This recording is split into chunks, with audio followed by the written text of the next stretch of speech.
아들 이름으로 집을 넘긴 다음 날 전화번호가 바뀌어 있었습니다. 처음엔 단순한 실수라고 생각했어요. 바쁘다 보니 깜빡했겠거니 곧 연락 오겠거니 했죠. 하지만 일주일이 지나고 한 달이 지나도 아들에게서는 아무런 연락이 없었습니다. 저는 올해 58세입니다. 평범한 회사원으로 30년을 일했어요. 대기업도 아니고 그저 중소기업 격리 과장이었죠. 월급도 많지 않았지만 성실하게 일했습니다. 아내와 단둘이 살면서 아들 하나 키웠어요. 아내는 아들이 고등학교 2학년 때 교통사고로 세상을 떠났습니다. 그날 이후로 제 삶은 오직 아들 하나뿐이었어요. 아침에 눈 뜨면 아들 생각, 밤에 잠들기 전에도 아들 생각, 그 애만 잘 되면 된다고 생각하며 살았습니다. 아빠, 나 외국에서 공부하고 싶어. 대학교 2학년 때 아들이 했던 말입니다. 교환학생 프로그램이 있는데 가고 싶다고 했어요. 비용이 만만치 않았지만 저는 흔쾌히 보내줬습니다. 퇴직금 타면 들지 뭐 그 애 하고 싶은 거 시켜주는 게 제 낙이었으니까요. 아들은 돌아와서 좋은 회사에 취직했습니다. 대기업은 아니었지만 괜찮은 중견기업이었어요. 저는 그게 그렇게 자랑스러울 수가 없었습니다. 회사 사람들한테 자랑도 많이 했죠. 우리 아들 말이야. 요즘 회사에서 인정받고 있어. 동료들은 웃으며 축하해줬어요. 하지만 지금 생각해보면 그때 이미 제 인생은 조금씩 기울어지고 있었는지도 모릅니다. 아들이 결혼하겠다고 했을 때 저는 기뻤습니다. 마침내 제 아들도 가정을 꾸리는구나. 며느리 될 사람을 만났는데 첫인상은 좀 차가웠어야 하지만 저는 대수롭지 않게 여겼죠. 요즘 젊은 사람들은 다 그렇다고 익숙해지면 괜찮을 거라고 스스로를 달랬습니다. 결혼 준비 비용은 거의 제가 냈어요. 예단, 예물, 신혼집 전세 보증금까지. 제 통장은 거의 바닥났지만 괜찮았습니다. 아들이 행복하면 됐으니까요. 결혼 후에도 저는 계속 아들을 도왔습니다. 명절 때마다 용돈 챙겨주고 손주 태어나면 육아용품 사주고 그게 부모의 도리라고 생각했어요. 그러던 어느 날 아들이 제게 제안을 했습니다. 아빠 세금 문제 때문에 그러는데 아빠 명의로 된 집 제 이름으로 미리 증여하면 어때요? 나중에 상속받는 것보다 세금이 훨씬 적게 나온대요. 저는 잠시 망설였습니다. 그 집은 제가 평생 모아서 산 유일한 재산이었거든요. 30평짜리 낡은 아파트였지만 제겐 전부였어요. 하지만 아들의 말이 맞는 것 같았습니다. 어차피 나중에 아들한테 갈 집인데 세금을 아낄 수 있다면 미리 넘기는 게 낫겠죠. 며느리도 옆에서 거들었어요. 아버님, 요즘 증여세가 장난 아니에요.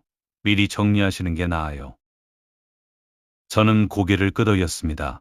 그래, 그럼 그렇게 하자. 등기 이전 절차는 생각보다 빨리 끝났어요. 아들이 알아서 다 준비해 왔거든요. 저는 서류에 도장만 찍으면 됐습니다. 아빠, 감사해요. 아들이 환하게 웃으며 말했습니다. 저는 그 웃음이 좋았어요. 이렇게 해서 아들이 기뻐한다면 그걸로 충분했습니다. 하지만 문제는 그 다음이었습니다. 집을 아들 명의로 넘기고 나서 며느리가 말했어요. 아버님, 저희가 여기서 살려고 하는데 괜찮으시죠? 저는 당황했습니다. 같이 사는 줄 알았는데 제가 나가야 한다는 말처럼 들렸거든요. 아, 그럼 나는 아버님은 작은 데로 옮기시는 게 어떠세요? 어차피 혼자 사시는데 이렇게 큰 집 필요 없잖아요. 관리하기도 힘드시고 아들은 아무 말도 하지 않았습니다. 그저 며느리 눈치만 보고 있었어요. 저는 할 말을 잃었습니다. 하지만 거절할 수가 없었어요. 이미 집은 아들 명의였고 젊은 부부가 넓은 데서 사는 게 맞다는 생각도 들었으니까요. 결국 저는 월세 원룸으로 이사했습니다. 보증금 500에 월세 40만 원짜리 작은 방이었어요. 30년 모아서 산 집에서 이제는 남의 집 월세를 내며 사는 신세가 됐습니다. 그래도 괜찮다고 생각했어요. 아들이 잘 살면 된다고. 제가 조금 불편한 건 참을 수 있다고. 이사하고 나서 아들한테 전화를 몇 번 했습니다. 잘 지내냐고. 불편한 건 없냐고 물어보고 싶었어요. 하지만 아들은 전화를 잘 받지 않았습니다. 아빠, 지금 바빠 나중에 전화할게 끊어지는 전화 소리만 몇 번 들었습니다. 명절이 다가왔어요. 추석이었죠. 저는 아들네 집에 갈 준비를 했습니다. 과일도 사고 아이들 용돈도 챙기고. 그런데 명절 일주일 전에 문자가 왔어요. 아빠 이번 명절은 처가에서 보내기로 했어요. 내년에 뵈어요. 가슴이 철렁했습니다. 하지만 이해하려고 했어요. 젊은 사람들 사정이 있겠지. 처가 어른들도 보고 싶으시겠지. 그런데 그 다음 명절에도 같은 이유로 만나지 못했습니다. 저는 조금씩 불안해지기 시작했어요. 전화를 걸어도 아들은 받지 않았고 문자를 보내도 답장은 늦거나 아예 오지 않았습니다. 어느 날 용기를 내서 아들네 집에 직접 찾아갔어요. 초인종을 눌렀습니다. 며느리가 문을 열었습니다. 표정이 좋지 않았어요. 아버님, 왜 갑자기 오세요? 연락하고 오시지. 아, 미안하다. 아들 얼굴 좀 보고 싶어서 지금 애들 학원 보내느라 바빠요. 다음에 연락 주세요. 문이 닫혔습니다. 저는 현관 앞에 멍하니 서 있었어요. 제 집이었던 곳인데 이제는 들어갈 수조차 없었습니다. 그날 이후로 아들한테 연락하는 게 무서워졌어요. 거절당할까봐. 또 차갑게 대할까봐. 시간이 지나면서 저는 점점 더 외로워졌습니다. 친구들도 하나둘 연락이 끊겼어요. 다들 자식들과 잘 지내는 이야기만 하니까 저는 껴들 수가 없었습니다. 그러던 중 몸이 안 좋아지기 시작했어요. 당뇨가 있었는데 관리를 제대로 못했더니 합병증이 왔습니다. 다리에 감각이 없어지고 시력도 흐려졌어요. 병원에 가야 했지만 돈이 문제였습니다. 국민연금으로는 월세 내고 생활비 쓰면 남는 게 없었거든요. 병원비를 감당할 수가 없었어요. 저는 아들한테 전화를 걸었습니다. 한참을 기다렸지만 받지 않았어요. 문자를 보냈습니다. 아들아, 아빠 몸이 좀 안 좋다. 병원비가 필요한데 도와줄 수 있니? 답장이 없었습니다. 다시 전화를 걸었어요. 이번엔 신호음도 가지 않았습니다. 번호가 바뀐 걸까요? 아니면 차단당한 걸까요? 저는 그제야 깨달았습니다. 아들은 저를 버린 거라고 필요한 걸 다 받고 나니 이제 저는 짐일 뿐이라고 밤마다 잠을 이룰 수가 없었어요. 천장만 바라보며 생각했습니다. 뭘 잘못한 걸까? 어디서부터 잘못된 걸까? 너무 많이 줬던 걸까요? 아니면 너무 쉽게 줬던 걸까요? 몸은 점점 더 나빠졌습니다. 걷기도 힘들어졌고 혼자서는 밥도 제대로 못 차려 먹었어요. 동네 복지관에서 도시락을 받아먹기 시작했습니다. 복지관 선생님들은 친절했어요. 제 사정을 물어보기도 했지만 저는 차마 말할 수가 없었습니다. 아들이 있는데 이런 처지라는 게 너무 창피했거든요. 어느 날 밤 저는 쓰러졌습니다. 화장실에 가려다가 현기증이 나면서 그대로 바닥에 고꾸라졌어요. 일어나려고 했지만 몸에 힘이 없었습니다. 의식이 희미해졌죠. 얼마나 시간이 지났을까요? 누군가 문을 두드리는 소리가 들렸어요. 아저씨, 괜찮으세요? 아저씨, 옆집 할머니였습니다. 며칠째 인기척이 없어서 이상하게 생각하셨대요. 관리사무소에 연락해서 문을 열고 들어오셨고, 저를 발견하고는 바로 119에 신고하셨다고 합니다. 정신을 차렸을 때는 병원이었어요. 응급실 침대에 누워 있었습니다. 간호사가 물었습니다. 보호자분 연락처 아세요? 저는 입술을 떨었습니다. 모릅니다. 간호사는 안타까운 표정을 지었어요. 가족분은 안 계세요? 아들이 있긴 합니다만 그 이상은 말할 수가 없었습니다. 입원실로 옮겨졌어요. 4인실이었는데 다른 환자들은 다 가족들이 와 있었습니다. 보호자들이 과일도 깎아주고 이야기도 나누고 저만 혼자였어요. 창밖을 보며 생각했습니다. 이렇게 끝나는 건가 혼자서. 아무도 없이 그때였습니다. 병실 문이 열리고 누군가 들어왔어요. 과장님, 저는 고개를 돌렸습니다. 낯익은 얼굴이었어요. 하지만 누군지 바로 떠오르지 않았습니다. 저예요. 김지연 기억 안 나세요? 김지연 그 이름을 듣는 순간. 기억이 났습니다. 20년 전 제가 다니던 회사에 신입사원으로 들어왔던 후배였어요. 똑똑하고 성실했던 친구였죠. 지연이 어떻게 복지관에서 자원봉사하다가 과장님 보고 깜짝 놀랐어요. 진작 연락 주시지. 그러셨어요. 눈물이 났습니다. 왜 눈물이 나는지 모르겠지만 그냥 참을 수가 없었어요. 지연 씨는 제 손을 잡았습니다.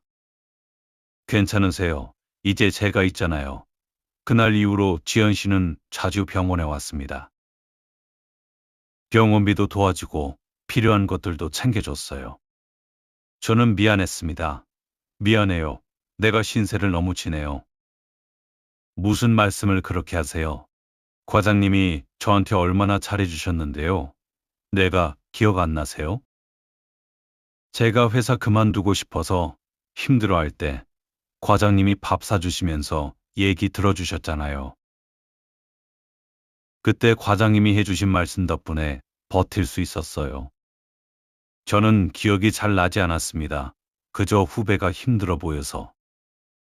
밥 한 끼 산 게 전부였는데 그게 뭐라고. 과장님한텐 작은 일이었을지 몰라도 저한텐 정말 큰 힘이 됐어요. 그때 과장님이 아니었으면 전 정말 회사 그만뒀을 거예요. 지연 씨는 웃었습니다. 그래서 지금 이렇게 갚는 거예요. 너무 늦었지만요.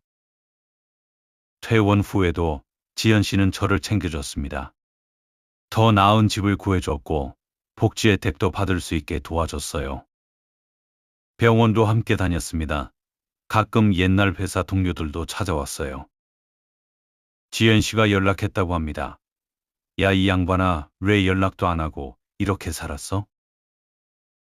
미안해요, 창피해서. 무슨 소리야. 우리가 뭔데 힘들 땐 서로 도와야지. 그들은 제게 돈을 모아서 건넸습니다. 많은 액수는 아니었지만 그 마음이 너무 고마웠어요. 그렇게 몇 달이 지났습니다. 어느 날 지연 씨가 말했어요. 과장님, 아드님한테 연락 한번 해보세요.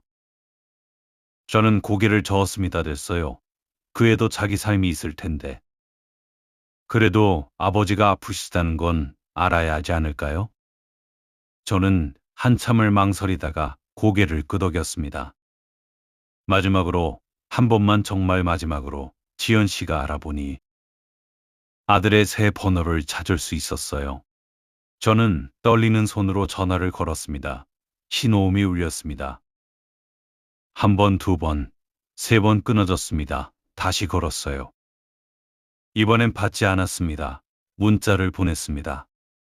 아들아, 아빠다 아빠 많이 아프다 한 번만 얼굴 보자. 답장은 오지 않았습니다. 저는 전화기를 내려놓았어요. 이제 정말 끝이구나. 받아들여야겠구나. 괜찮으세요? 지연 씨가 걱정스럽게 물었습니다. 저는 웃었어요. 괜찮아요. 이제 괜찮습니다. 그날 밤 저는 편지를 썼습니다. 아들에게 보내는 마지막 편지였어요. 아들아, 아빠가 많이 미안하다. 내게 너무 많은 걸 바랐나 보구나. 네 인생은 내 거야. 아빠 걱정은 하지 마라. 아빠는 괜찮아. 행복하게 살아라. 편지는 보내지 않았습니다. 그냥 서랍에 넣어뒀어요. 몇 주 후, 제 몸 상태가 급격히 나빠졌습니다. 폐렴이 온 거예요. 병원에 입원했지만 의사는 고개를 저었습니다. 많이 약해지셨어요. 최선을 다하겠습니다. 저는 알았어요.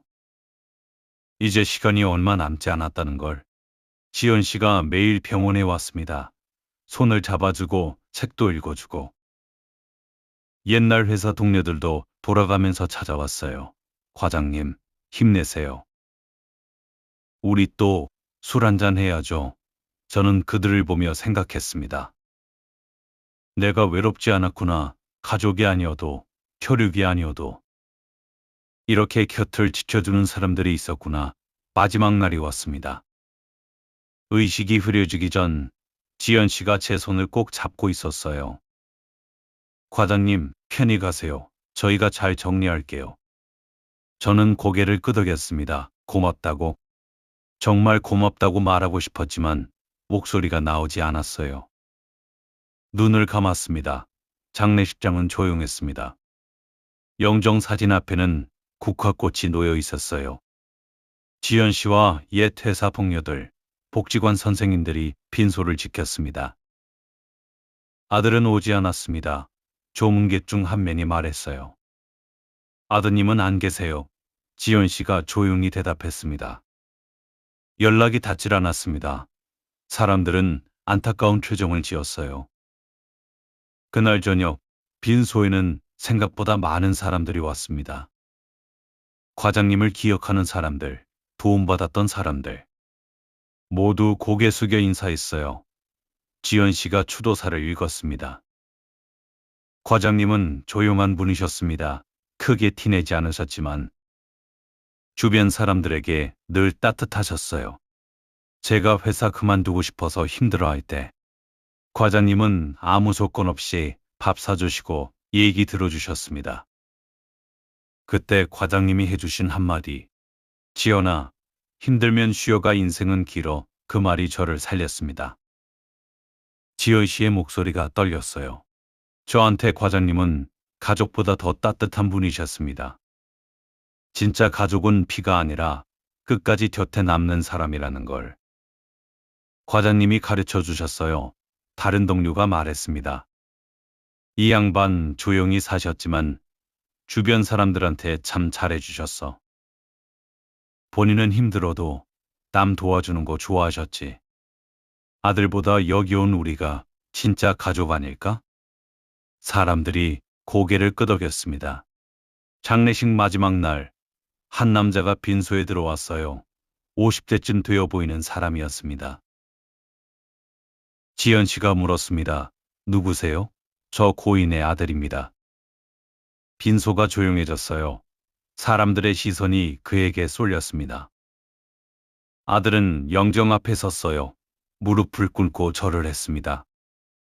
하지만 눈물은 없었습니다. 일어서려는 그에게 지연 씨가 말했습니다. 혹시 부의금 놓고 가시려는 거면 받지 않겠습니다. 네? 장례 비용은 이미 다 처리됐습니다. 유품도 과장님 뜻대로 정리할 겁니다. 더 이상 신경 쓰지 않으셔도 됩니다. 아들의 얼굴이 굳었어요.